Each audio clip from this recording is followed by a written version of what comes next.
evening and welcome into Fox 23 News at 9. I'm Zach Seminar. As Joe Moorhead and the Mississippi State Bulldogs prepare for one of the most challenging games of the year on Saturday, one of the keys off the top going to be containing Auburn freshman quarterback Bo Nix. Well, not in the upper echelon of QBs in the conference just yet. The 6'2", 207-pounder has turned heads early in his career, and Coach Moorhead draws comparisons between both Nix and his freshman starting QB, Garrett Schrader. I think he and Garrett kind of both have some of that it factor. We're a little bit mature beyond their years, and obviously, you know, Bo being coached by his dad in high school, and his dad was a great quarterback at Auburn, kind of has some of that savvy that you don't see in a lot of true freshmen. So I think part of it obviously is his talent and ability to beat you with his arm and his legs, but some of that experience beyond his years is the other thing. Very, very, very competitive, and you know, you watch the end of that Oregon game. I mean, he was cool as the other side of the pillow. I mean, he was just kind of unflappable.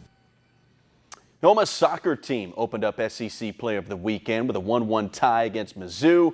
Rebels missed countless opportunities to win the game in overtime, but the team's moving on to Thursday. That's where they'll face rival Mississippi State, which head coach Matt Mott figures is going to be a challenge, as it usually is. I think we're going to have our hands full on Thursday night. It's always difficult to play down there. We've struggled certainly in my time here down there at times. So, you know, we've got to be ready to go on Thursday. We're going to need big time play out of our goalkeeping in Ashley and the back line and midfield. We got to be at our best to handle them down there. Thursday's game is set to kick off at 6 o'clock on the SEC Network. Well, Southern Miss softball announcing their fall ball schedule today. The Lady Eagles are going to play 7 games beginning in the Belhaven tournament on September 28th in Clinton, Mississippi. USM will play the final 5 games of their fall schedule at home. You see them right here, including a crosstown meeting with William Carey set for a 10 a.m. start time on Saturday, October the 19th. First round of the Monster Energy NASCAR Cup Series playoffs come to a close on Sunday, and for 4 drivers, their shot at lifting the championship trophy will be dashed. Second-year driver William Byron occupies the 12th and final transfer spot heading into Sunday's race at the Charlotte Motor Speedway Road Course. 21-year-old finished 34th last year in the inaugural race at the Charlotte Roval, and if he hopes to cash in on a round of 12 appearance, 34th place finish won't get the job done. Given the situation, you might have to push a little harder or a little less depending on where you are. So you just kind of understand that in that moment and try to dig a little bit deeper. But then when you're out there on the racetrack and you're preparing, you just try to go out there and do your job. So I don't try to approach it really different at all. Kansas Jayhawks basketball program received a notice of allegations from the NCAA. NCAA is accusing head coach Bill Self and others of 3 Level 1 recruiting violations, amongst other things.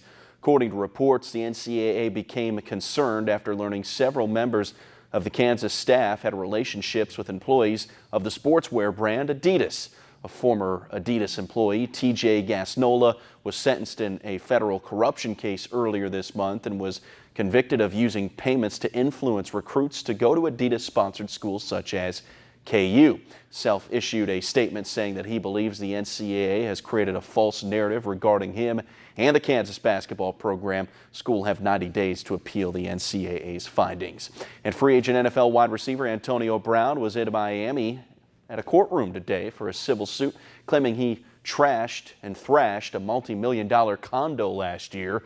Brown, recently released from the Patriots, arrived at court this morning with his attorneys.